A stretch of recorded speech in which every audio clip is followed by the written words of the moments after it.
What would you say to the woman who's listening and is thinking, I get it, you're selling me on the resistance training, and I understand that if I'm not eating enough, then I might not be getting these benefits from all of that training and effort that I'm putting in. But at the same time, I am self-conscious of increased body fat around my midsection, and my body doesn't feel and look the same as it did when I was in my 20s and 30s. What would you say to someone who's kind of grappling with those two ideas? Muscle growth takes time.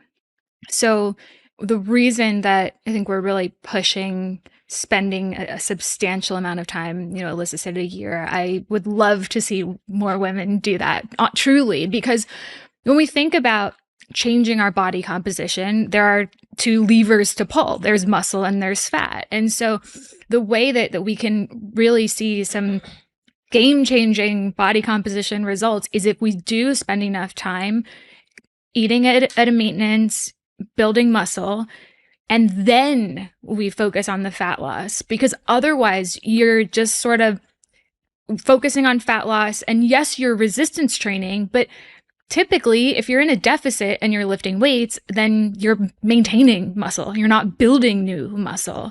So I think that just from a practical perspective, that is a really important point for people to understand. But of course, the more emotional component of struggling with that is, that's easier said than done. Yeah. And I think that, we can dive a little bit more into like the whole conversation about changes in fat storage pattern now. And I also want to acknowledge that like, just because that's true doesn't mean it doesn't suck. Like, I know it can feel really dismissive from, I'm just going to call it as it is, to women in their 30s saying, well, it just changes, because it's going to change for me. It's going to change for Lauren. It's going to change for all of us. We're going to go through all of this. And so there is a preferential redistribution of where women store fat. So when you're premenopausal, you tend to store more in your hips, in your glutes, in your lower body. And then once menopause comes and your hormones shift and, estrogen declines, you start to see these shifts more towards central storage. Some of that is going to be like belly section, subcutaneous. That's like the outer layer of fat. Like if you're pinching, like what we described, the minnow belly, which I will never say that in a literal context, but that's what a lot of women are calling it. That extra little bit of fat around the midsection, and or then visceral adipose tissue, which is around the organs, which is more problematic from a health standpoint than the subcutaneous adipose tissue. So women tend to see more of this central fat storage pattern. It's a lot actually more like men in some ways, and how they start to store it. And it's not that you're gaining more weight necessarily. It's that it's shifting where you gain it. And that's why more women are noticing this. And that's why they're like, well, my body doesn't look how it looked when I was in my 30s, or it's changing. And you might not actually be changing weight as much as your body's just changing where it's storing it, or you can gain weight. I mean, there is, 5 kilograms of gain weight reported during the menopause transition from this one study, something like that. Something like 10 to 12 pounds is reported across the whole So transition. there might be a little bit of both. Yeah. And what's hard is there's an overlap of hormones are changing, but also we are aging, but also lifestyle factors that maybe we've neglected or ignored or feel like they've been pushed to the wayside, or life is busy, we're stressed, or symptomology that affects how we live our day-to-day lives, kind of all can compound. And I think that's, again, I'm speaking this with sympathy. I get women are so frustrated because it feels like every input is kind of affecting their output with this. And then throw on top of that the beauty standards. Yes. And the message of like being forever young. Yeah. Yes. This is this whole, and I say that in a way where it's in part where it's like, in some ways it just is. And it sucks, and I'm going to go through it, and it's going to happen to me too. And also, let's talk about what we just talked about before, off the cameras, was this like immense pressure women have to look a certain way and be thin, and how their entire life's narrative has been, well, I grew up in the 80s and 90s and early 2000s, and everything was super thin and super skinny, and that's all I was sold. And I recognize how hard it is to overcome that messaging, But it is also vitally important for your health, longevity, and well-being that you are brave enough to overcome that messaging and do what it takes to move past that. And it's going to be really messy to disassociate exercise with skinny and thinness and fat loss and calorie burn, and reshaping your exercise to be things that are gaining muscle, taking up space, being stronger, which can be really, really empowering. I think a lot of women start to hold on to that because that starts to feel really good to them.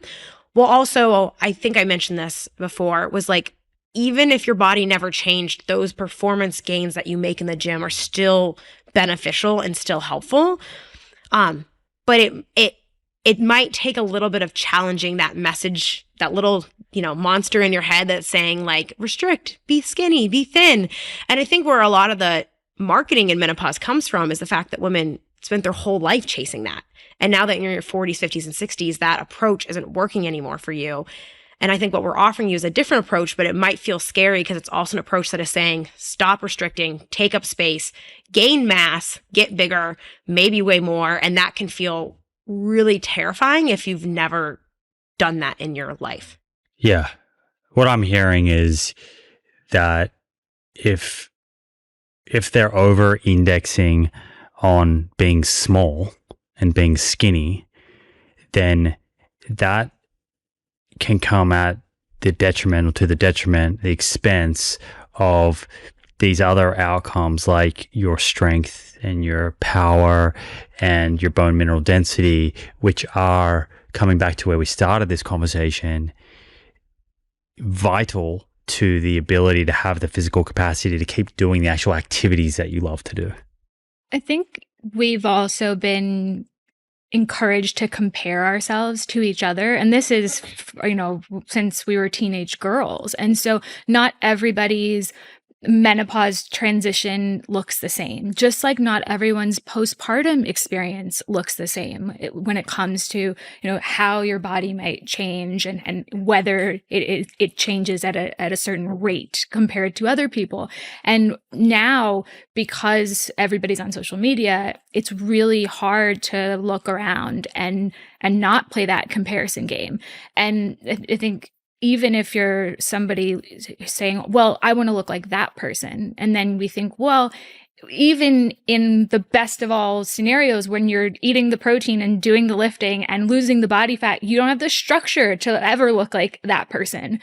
And that is something that kind of factors into this narrative of perpetual dissatisfaction. And I come from a background of gymnastics and dance, where as a girl, they would line us up and weigh us, and that from an early age put scale weight as an important metric in my mind. And it's very hard to disconnect the scale weight from you as a person and feeling good in your own skin. And I think an important reminder for a lot of women who come from that kind of same line of thinking is, the number on the scale is the least interesting thing about you. And we have to stop putting so much of our emotional energy into what the scale says. And I'll add to that too. I think that something that I lean into so heavily with my coaching is this phrasing called the fitness to say yes. And I watch how much that revolutionizes the way women think about fitness in their bodies, because it's so much of a celebration time and time again of like, yes, you're going to have periods of time where you're not happy with your body or you're frustrated with what it looks like, or we compare ourselves a picture. We're going to do it, right? We all do it. I do it. But it's not that you're never going to do that again. It's how you say, okay, well, I'm still going to go do the strength training. I'm still going to do these things, and focusing on like, well, what is this giving to my life? But at the end of the day, I think there is that hump of coming over, like caring about that, and also recognizing that if you want to improve body composition, that's also can be a positive health thing, gaining muscles, improving body composition. And we're asking you to do something that requires you to potentially gain weight. And the body that you want might weigh more than you think it's going to weigh. And also, like, you said it earlier, like women are so afraid of being bulky. And I think I used to be of the nature of saying, well, like lifting doesn't make you bulky, but every woman's perception of what bulky means is very, very, very different, right? And so I will say that lifting will make you gain muscle. It will make you gain mass. That is the point of doing it. But also, one, that isn't a bad thing. Two, that is the outcome that we want for those health parameters that we want and need. Fragility is the thing that's tied to low muscle mass and sarcopenia and osteoporosis. Like, if you really care about those things, you have to think about creating a body that is structural and sound. And it might be both bigger than you think it's going to be or way more than you think it's going to be. But also, like, you really need to disassociate from this idea that there's this like ideal. I don't care what you weighed when you were 18. I don't. I weigh 30 pounds more than I did when I was 18, right? I really, really, really think that women need to just start to reshift that focus. Not like, you can care about your body fat or composition or wanting to lose weight, and that's fine, but keeping that independent of your goals in the gym. But if you truly want to have tone or your body to look better, a lot of that is coming from a baseline of muscle mass. Like, you have to have, like, if you're losing all this weight for what? What's underneath it? You need something there that's a little bit more tough love. And the body that looks more toned and muscular is probably going to be heavier than you think it's going to be.